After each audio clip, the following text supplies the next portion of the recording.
2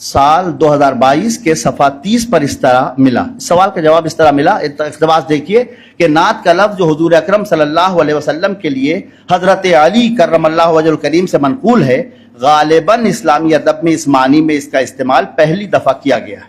اس حدیث میں آپ صلی اللہ علیہ وسلم کے اوصاف بیان کرتے ہوئے حضرت علی رضی اللہ عنہ نے اپنے لیے بجائے واصف کے نعت استعمال کیا. پھر ڈاکٹر اشفاق ناگپوری نے شمال ترمذی صفحہ 567 سے وہ سطریں نقل فرمائی ہیں جن میں واصف پیغمبر کے لیے نعت کا لفظ حضرت علی بن ابی طالب سے منقول ہے. اسی صفحے پر اگلی سطور میں مضامین نعت کے ماخذ عنوان قائم کر کے اس مضمون محترم کے اولین ماخذ کے بطور قرآن کریم اور دوسرے ماخذ کے بطور حدیث کا اندراج ہے. یہ بات بھی ہم سب جانتے ہیں کہ اللہ کے رسول صلی اللہ علیہ وآلہ وسلم کے بیان صفات کا سلسلہ قرآن حکیم کی آیات بینات سے شروع ہوتا ہے. قرآن اللہ کی سچی کتاب اور اس کے آخری پیغمبر پر نازل ہوئی، اور یہ اللہ کا آخری پیغام ہے جو قیامت تک کے انسانوں کے لیے ہے. اللہ کی سچی کتاب میں اس کے سچے پیغمبر کے اوصاف کے بیان میں جو پیرایا ہے وہ مبنی بر صدق ہے. نعت کا اولین ماخذ قرآن ہے اور یقیناً ہے، اور ماخذ ثانی کی حیثیت حدیث کی ہے جو بعد قرآن سچ کے سب سے بڑے مرتبے پر ہے کہ مجموعہ اقوال پیغمبر صادق علیہ السلام، جبکہ نعت شاعری کی ایک صنف کے بطور ہمارے مطالعے کا حصہ ہے. آج کی اس صحبت میں حکم ہے، اقتباس آپ کے خط کا، اردو کی نعتیہ شاعری کے نظری اور فکری مباحث پر توجہ مرکوز کرتے ہوئے جدید تر فنی مسائل کو زیر بحث لایا جائے، نیز نعت گوئی کی روایت کے نظر انداز شدہ گوشوں کو اجاگر کیا جائے. دعوت نامہ ادارہ ادب اسلامی حلقہ دہلی.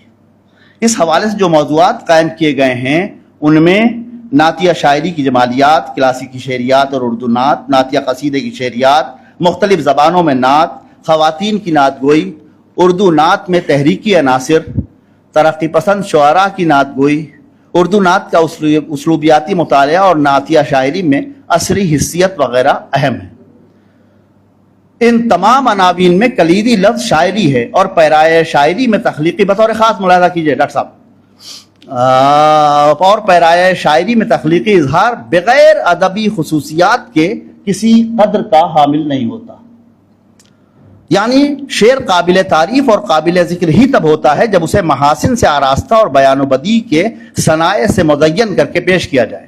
اس آراستگی کی متعدد شکلیں ہیں، اور باکمال شعراء نے ان شکلوں کو اپنی اپنی استعداد اور توفیق کے بقدر سجا سنوار کر پیش کیا ہے. اس سلسلے میں خوبی جو تمام محاسن کے استعمال پر فوقیت رکھتی ہے، آزاد خیالی یا فکری آزادہ روی ہے جو شاعر کو اپنی تخلیقی اظہار میں بے خوف بنا کر اظہار کی نت نئی جہتوں اور راہوں سے روشناس کراتی ہے. ان جہتوں کو دریافت کر کے اور ان راہوں کو اپنا کر ہی شاعر مضامین نو کا انبار لگاتا ہے اور معنی کی نئی طرفوں کو روشن کرتا ہے. یہی خوبی شاعر کو منفرد تخلیق کار کا درجہ عطا کر کے اس کی ایک الگ شناخت قائم کرنے میں معاونت کرتی ہے. اس مقدمے کا ثبوت ہم اپنے تمام بڑے تخلیق کاروں کے شعری کارناموں میں بیش از بیش پاتے ہیں.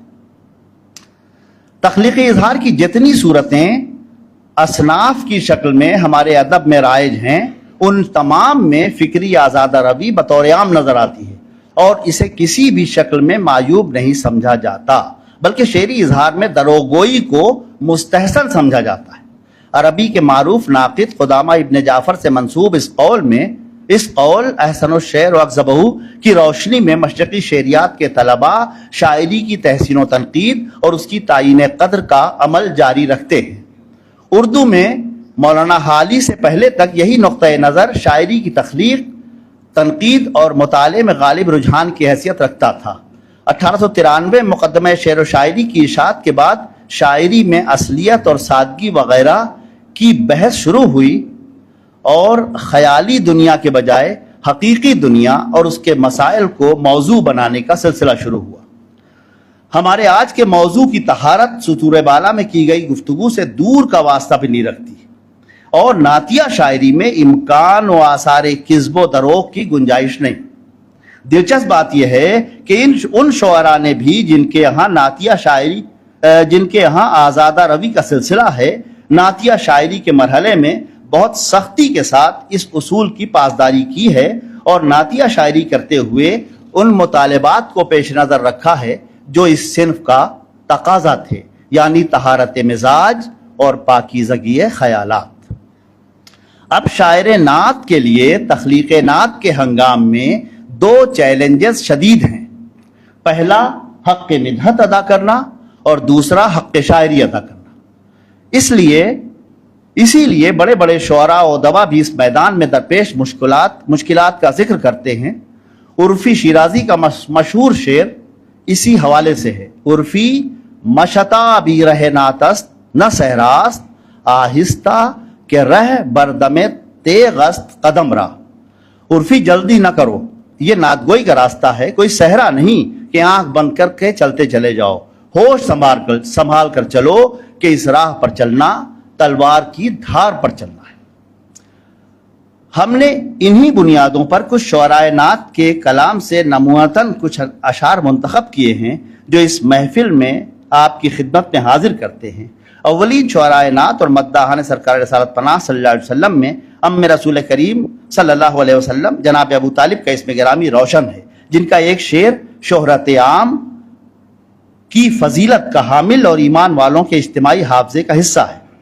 مجھے یاد آتا ہے کہ سیرت پیغمبر اعظم صلی اللہ علیہ وسلم پر اپنے عہد اور بعد کے ہر عہد کی نہایت اہم اور قابل ذکر کتاب محصر انسانیت از نعیم صدیقی کے صفحہ اول پر جناب ابو طالب کا یہ شعر میں نے اس وقت پڑھا تھا جب میں اسکول میں زیر تعلیم تھا، اور اس شعر کو سلیقے سے اور صحیح اعراب کے ساتھ پڑھنے کے آداب مجھے میرے مربی، استاذ اور مامو جان سید محمد اکمل اجملی مرحوم سجادہ نشین دائرہ شاہ اجمل الہ آباد نے سکھائے تھے۔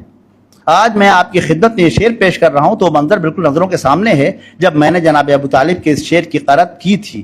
وَأَبْيَضُ يُسْتَسْقَى الْغَمَامُ بِوَجْهِهِ ثِمَالَ الْيَتَامَى عِصْمَةً لِلْأَرَامِلِ، وہ گورے مکھڑے والا جس کے روئے زیبا کے واسطے سے رحمت کی دعائیں مانگی جاتی ہیں، وہ یتیموں کا والی، وہ بیواؤں کا سرپرست ہے۔ اور اس کے بعد جس شاعر نعت کا ذکر ہوتا ہے وہ اس کو یہ عزت حاصل ہے کہ خود سرکار رسالت پناہ صلی اللہ علیہ وسلم نے اس کے لیے ممبر کا اہتمام فرمایا تھا۔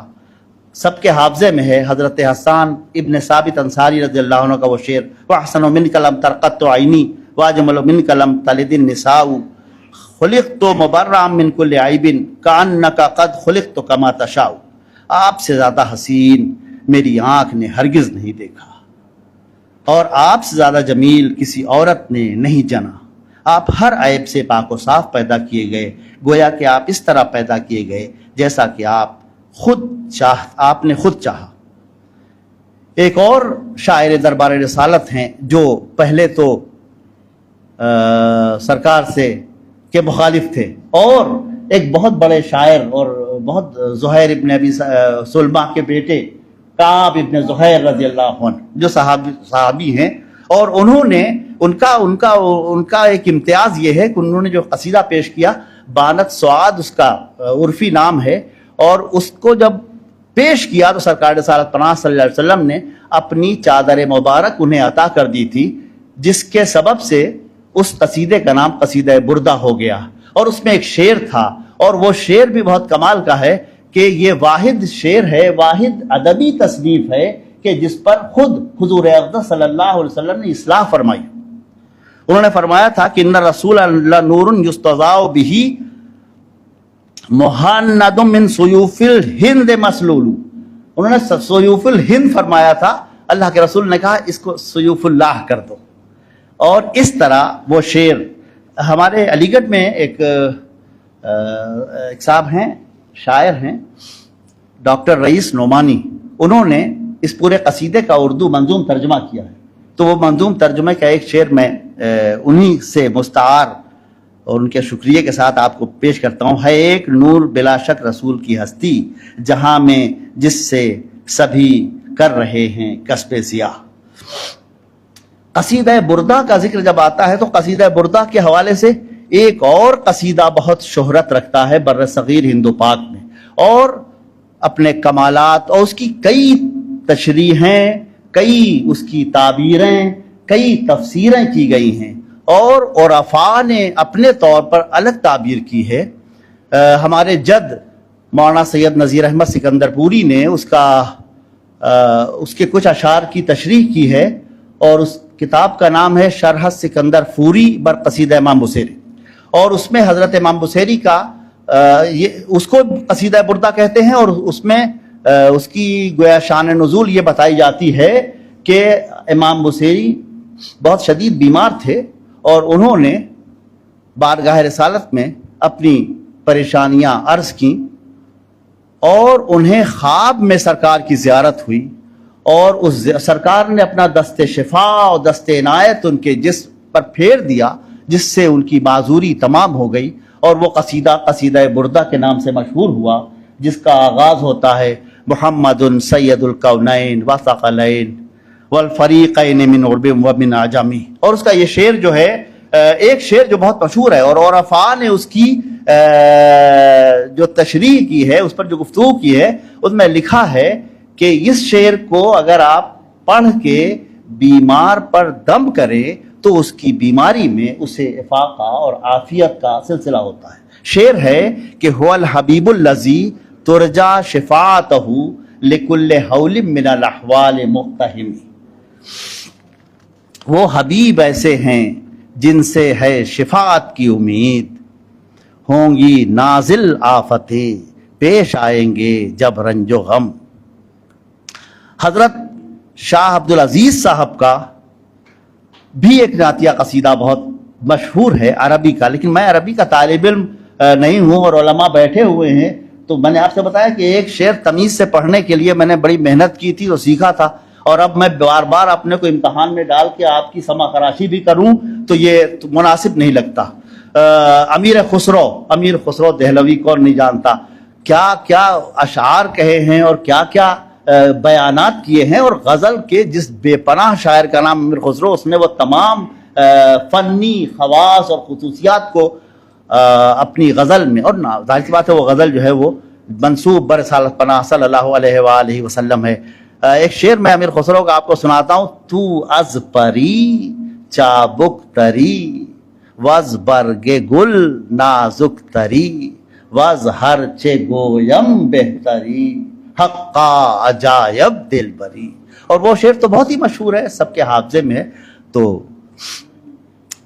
ہمارے ہاں جو شعراء فارسی میں ہوئے ہیں، انہوں نے جس کمال کی، کل ہم سے ایک ہمارے دوست ہیں مرزا مسعود بیگ صاحب، لسانیات کے استاد ہیں علی گڑھ مسلم یونیورسٹی میں، کہنے لگے بھیا یہ مولانا عبد الرحمن جامی کی نعتیں تم نے پڑھی ہیں؟ میں نے کہا صاحب جیسے ممکن ہو سکتا ہے، کون نہیں جانتا اور کون نہیں پڑھتا۔ تو انہوں نے پھر ذکر کیا ان کا بہت، کیا عمدہ ان کی نعت، دلم زندہ شد از وصال محمد جہاں روشن است از جمال محمد، یا وہ، اور یہ نعتیں کثرت سے ہمارے ہاں پڑھی جاتی ہیں، اور ان نعتوں کی تضمینیں تو اتنی ہوئی ہیں کہ آپ تصور نہیں کر سکتے۔ ہم لوگ جانتے نہیں ہیں، اب تلاش نہیں کرتے، لیکن بہت نسیمہ جانب بطحا گزر کن ز احوالم محمد را خبر کن، اور یہ شعر تو صاحب عجیب و غریب ہے کہ یا شفیع المذنبی بارے گناہ آوردام، یا شفیع المذنبی بارے گناہ آوردام، بردرت این بار بر پشت دوتا آوردام، بار گناہوں کے بار سے میری پیٹھ جو ہے وہ دوہری ہو گئی ہے، جھک گئی ہے۔ اور اس کے بعد عجیب و غریب شعر کہا، ذرا اس کی کیفیت دیکھیے۔ فرماتے ہیں کہ چشم رحمت برکشا منہ سپید من نگر، چشم رحمت برکشا منہ سپید من نگر، نگاہ رحمت فرما دیجئے، میری سفید بالوں پر توجہ فرما دیجئے، گرچہ از شرمندگی روئے سیاہ آوردام۔ آپ ذرا اس میں فنی کمال بھی ملاحظہ کریں، صنعت تضاد کا حسن بھی دیکھیں، اور امر واقعہ جو ہے، کیفیت جو ہے، وہ کیفیت کس درجے کی ہے۔ چشم رحمت برکشا موئے سپید من نگر گرچہ از شرمندگی روئے سیاہ آوردام. حضرت محمد جان قدسی مرحبا سید مکی مدنی العربی دل و جاں باد فدایت چے عجب خوش لقبی. اور من بے دل بجمال تو عجب حیرانم اللہ اللہ چے جمال است بدیں بلعجبی. یہ بھی وہ نعت ہے جس کی ہمارے تمام اساتذہ شعراء نے تضمین کی ہے تبرکن. اور ہمارے احباب واحد نذیر صاحب ہمارے بہت دوست ہیں اور ابھی تشریف لائے اور نعت کے بہت اسکالر بھی ہیں اور شاعر تو ماشاءاللہ ہی ہیں. انہوں نے بھی اس کی تضمین ضرور کر رکھی ہے. حضرت مرزا مظہر جانے جانا کو ہم لوگ اردو شاعری میں جو ان کا مرتبہ ہے اور تاریخ ادب اردو میں اس سے ہمارے سبھی احباب واقف ہیں. نعت کے 4 مصرے ان کے سن لیجئے کہ خدا در انتظار حمد ما نیست. اللہ میاں کو وہ تو صمد ہے بے نیاز ہے, ہمارے حمد کی پرواہ نہیں اس کو. خدا در انتظار حمد ما نیست محمد چشم بر راہ ثنا نیست. جس طرح خدا مند قدوس ہماری حمد کا ہماری تعریف کا منتظر نہیں, ویسی سرکار سعادت پناہ صلی اللہ علیہ وآلہ وسلم کو بھی ہماری ثنا کا انتظار تھوڑا ہی ہوتا ہے. وہ تو اس بات کو حضرت حسان ابن ثابت انصاری رضی اللہ عنہ نے اس اہتمام سے کہا ہے. فرماتے ہیں ما ان مدحت مقالتی بمحمدا لیکن مدحت مقالتی بمحمدی صلی اللہ علیہ وآلہ وسلم. ہم حضور صلی اللہ علیہ وسلم کی خدمت میں اپنے الفاظ عرض کر کے سرکار کا مرتبہ تھوڑی بلند کر سکتے ہیں. ہم تو ان الفاظ کو پیش اس لیے کرتے ہیں کہ ہمارا لفظ, ہمارے اشعار, ہمارا کلام جو ہے وہ بلندی پا جائے. اور یہی بات حضرت مرزا مظہر جان جناوی فرماتے ہیں. خدا مدح آفرین مصطفیٰ بس, مداح مصطفیٰ کا خداوند قدوس ہے. خدا مدح آفرین مصطفیٰ بس محمد حامد حمد خدا بس. اور سرکار رسالت پناہ صلی اللہ علیہ وسلم نے جیسی حمد کہی ہے, ساری دنیا کی عبادت ایک طرف, ساری دنیا کی عبادت ایک طرف, اور تیرا بس ایک سجدہ مصطفیٰ. تو جس طرح سبحان ربی العلیٰ کہا یا جس طرح هو اللہ احد کہا پیغمبر اعظم صلی اللہ علیہ وسلم نے, ویسی اس درجے کی کوئی حمد نہیں کر سکا. اور جیسی تعریف اپنے محبوب اور اپنے آخری پیغمبر کی خداوند قدوس نے کی ہے, کیا کہنے. شیخ سعدی, بس یہ لوگ تو وہ ہیں جو اساتین ہیں, یہ لوگ تو وہ ہیں کہ جن سے استفادہ کیجئے, یہ لوگ تو وہ ہیں جن سے روشنی حاصل کیجئے, یہ وہ لوگ تو وہ ہیں کہ جن سے بات کرنے کا سلیقہ سیکھیے. امام رسول, پیشوائے سبیل, امین خدا, محبت جبرائیل, اور چه وصفت کند سادیے ناتمام, علیک الصلاۃ اے نبی والسلام.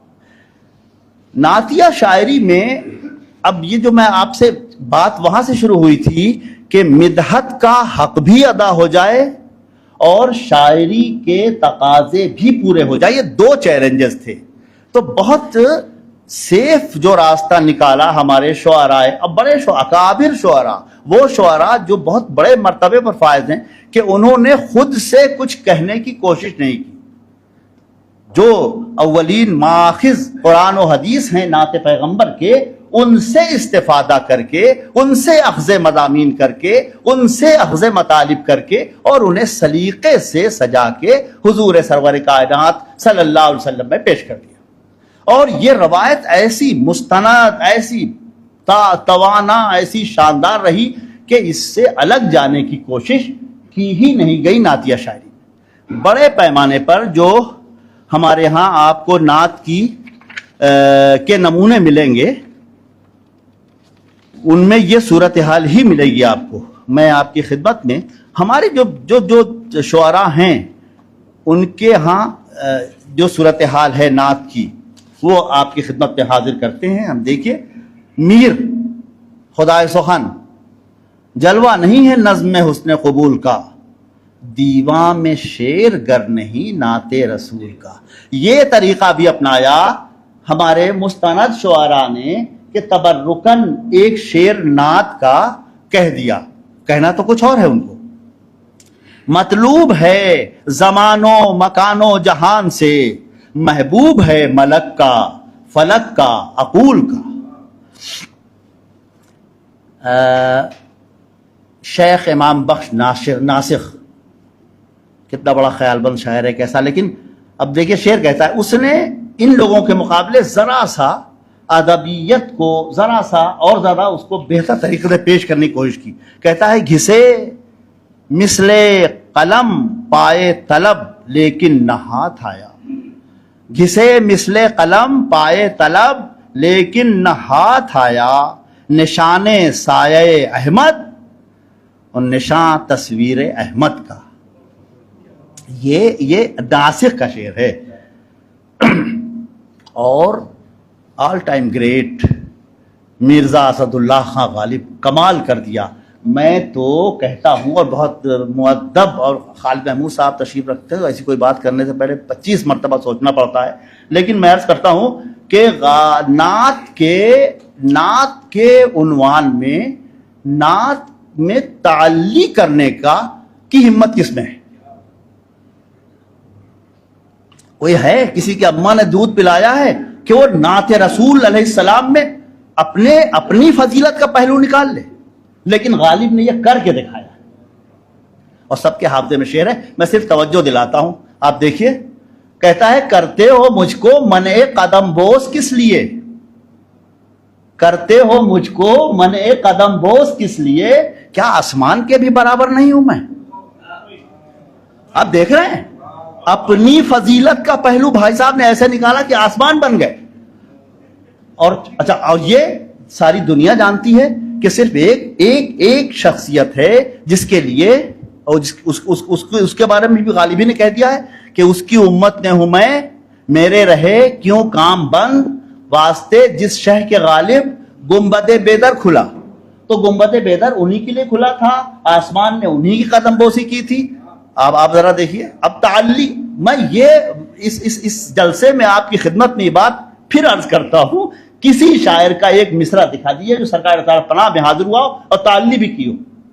اس نے کر دی، کرتے ہو مجھ کو منع قدم بوس کس لیے، کیا آسمان کے بھی برابر نہیں ہوں میں؟ اور آسمان کو کیسا بے وقعت کر دیا ہے، بھی برابر کہہ کے۔ یہ ہے وہ فنی کمال اور امتیاز جو نعت کے مضمون کو برتتے ہوئے اسد اللہ خان غالب نے دکھایا ہے۔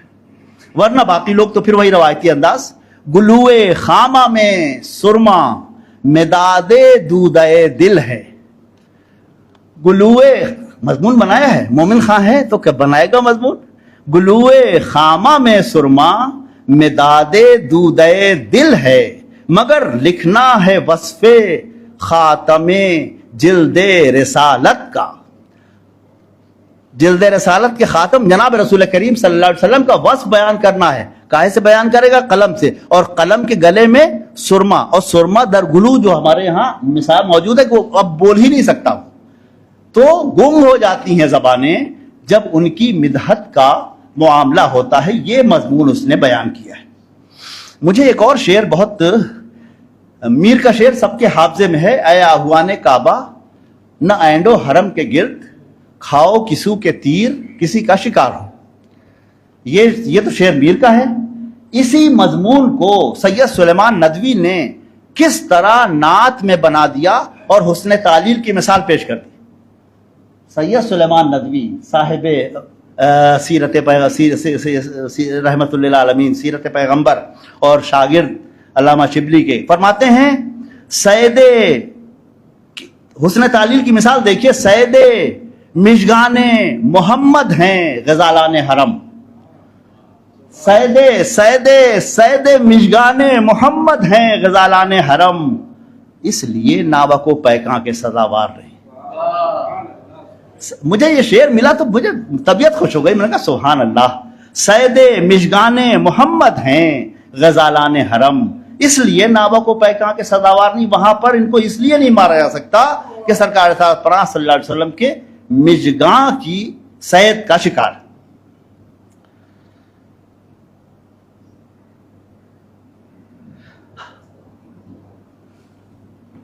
اصغر گونڈوی، دل نثار مصطفیٰ جاں پائے مال مصطفیٰ، دل نثار مصطفیٰ جاں پائے مال مصطفیٰ، یہ اویس مصطفیٰ ہے وہ بلال مصطفیٰ۔ ہے شام اگر گیسوئے احمد کی سیاہی، ہے شام اگر گیسوئے احمد کی سیاہی، تو نور خدا صبح دلارائے مدینہ، حسرت موہانی۔ اور ایک انہی کا ذرا سا جونیئر معاصر شاعر ہے، اور کیسا کمال کا شاعر ہے، آپ سب واقف ہیں اچھی طرح، اقبال سہیل۔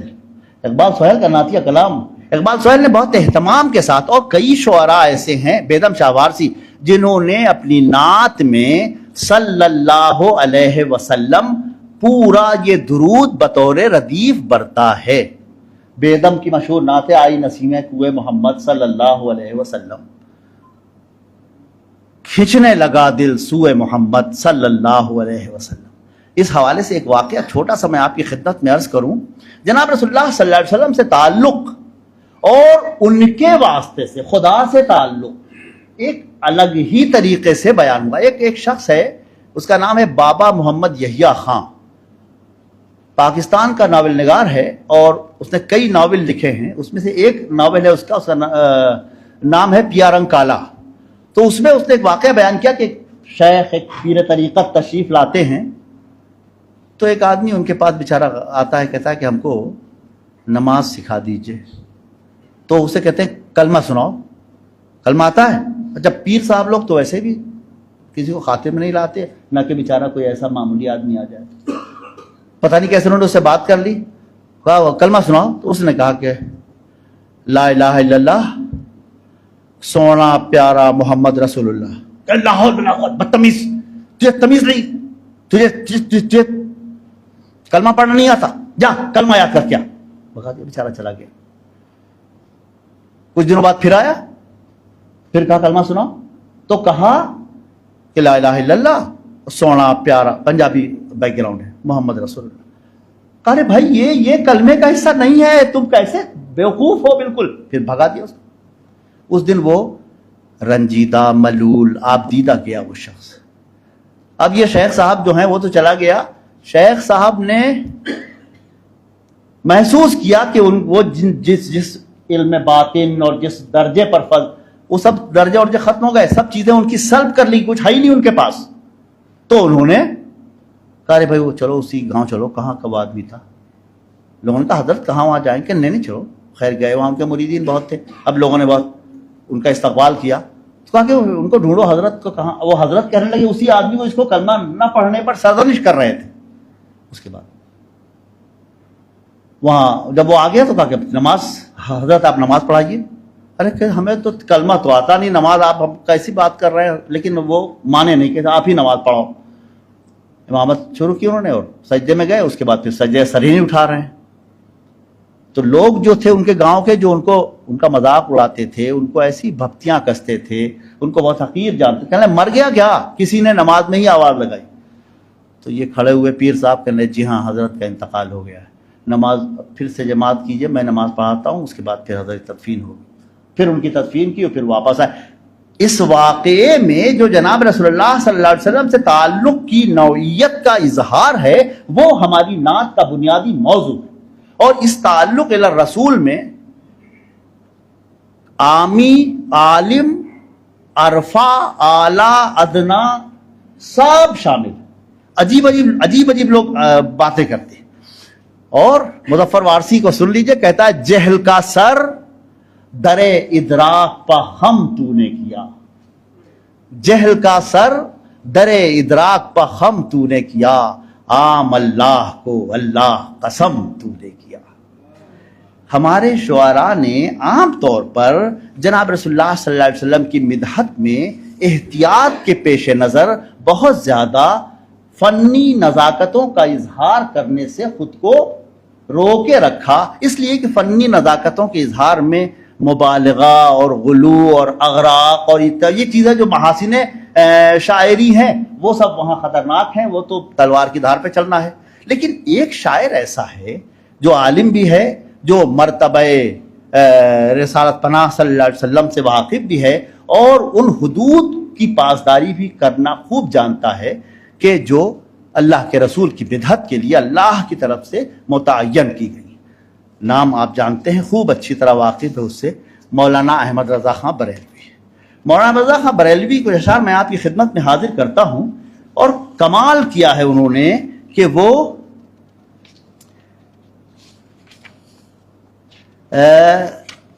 خوبصورت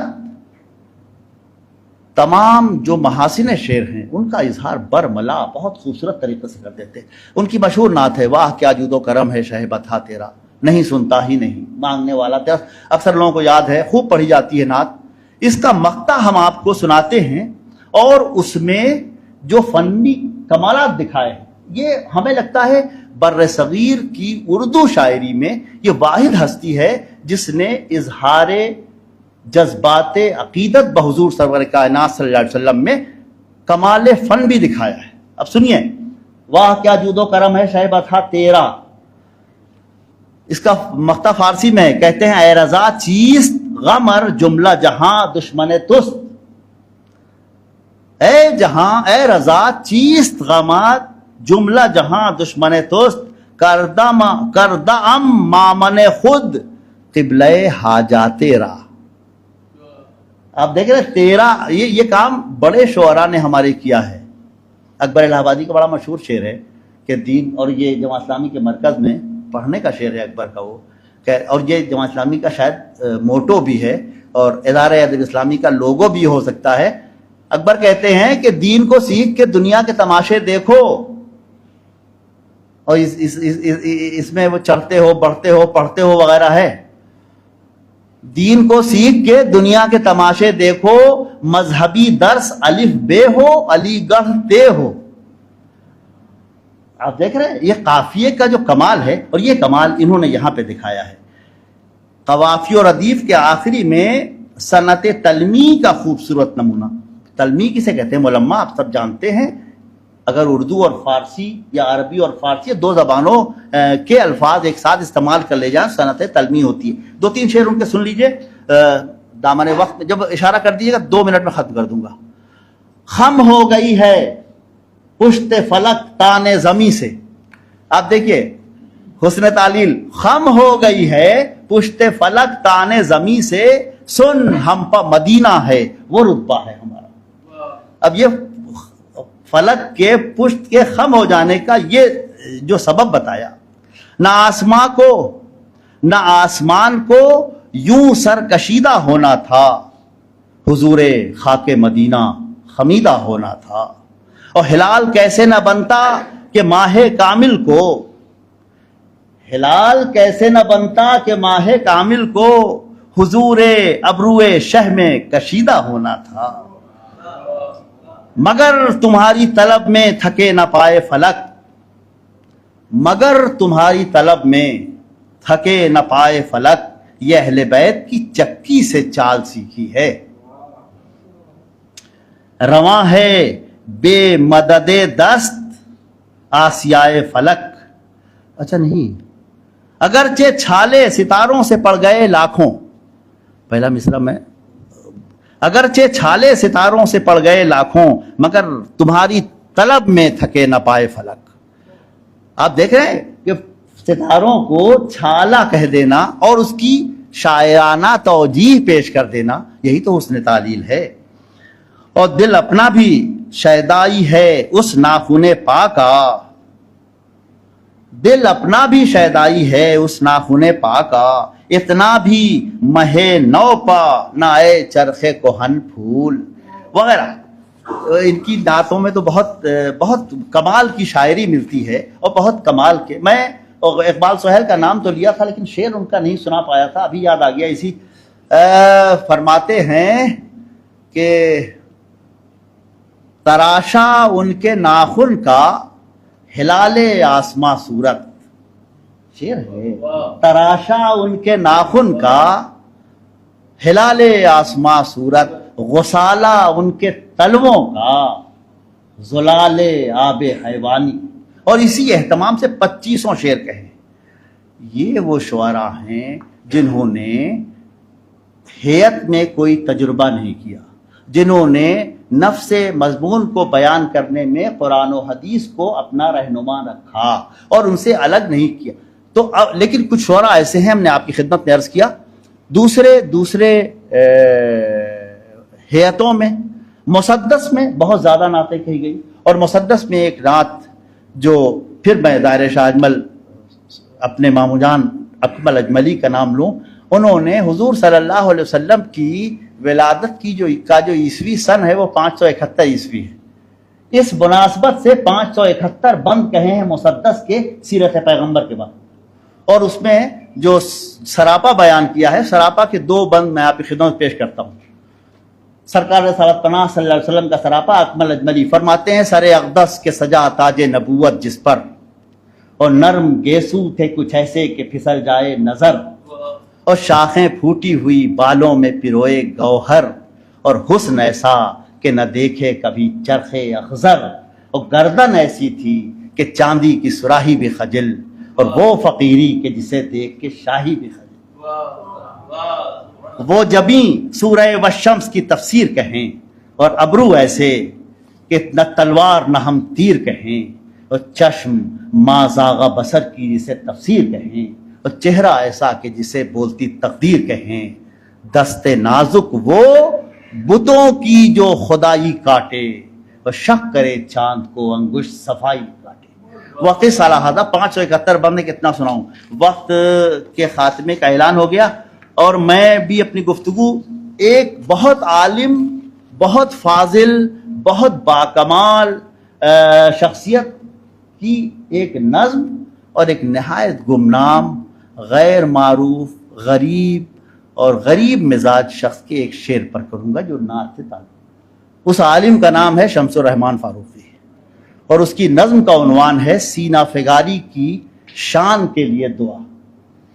اب تصور کریں، 5 بند ہیں 3 مصروں کے، فرماتے ہیں خلد نشاں زیست اگر چاہیے، خلد نشاں زیست اگر چاہیے، ذکر نبی شام و سحر چاہیے، اور دست بدل سجدے میں سر چاہیے، پہلے قلم کیجئے دل کا شجر، لائیے پھر سرخی خون جگر، وصف محمد کو ہنر چاہیے، تخت ہے ان کا فلک ہفتمی، نور مگر جلوہ نما ہر کہیں، دیکھنے کو دیدہ تر چاہیے، اور مال و زر و جاہ و حشم بے اثر، بحر نثار ان کے در پاک پر، جوئے رگے جہاں سے گوہر چاہیے، اور آخری بند ہے کہ مجھ کو ملے سینہ فگاری کی شان، دل پہ بنے ان کے قدم کا نشان، لے لے جسے شمس و قمر چاہیے۔ شمس الرحمن فاروقی، خدا کرے کہ شمس فاروقی صاحب ان اشعار نعت کے طفیل اللہ تعالیٰ ان کی مغفرت فرما دے۔ اور صاحب جس شعر پر میں آج کی اس گفتگو کو ختم کرتا ہوں، کسی تبصرے کی ضرورت نہیں، اس شعر میں اس شاعر نے وہ ابھی آپ کا ایک موت عصری حیثیت اور سماجی معنویت، اپنے معاشرے کا، اپنی معاشرت کا، اپنے پس منظر کا، اپنی حالت زار کا، اپنے معاشی حیثیت کا، سب کا بیان کر دیا ہے۔ اور شاعر کا نام مجھے نہیں معلوم، میرے دوست ہیں قائد حسین کوثر، کانپور کے رہنے والے ہیں، انہوں نے کہا تھا کہ ہمارے شہر کے ایک رکشے والے کا یہ شعر ہے، سن لو۔ رکشے والا کہتے ہی ایک جھگی ہمارے ذہن میں آ جاتی ہے، اس سے گھر میں کوئی چیز ہوتی رہی سلیقے کی۔ اب اس کا مطلع نعت سنیے اور مجھے اجازت دیجیے۔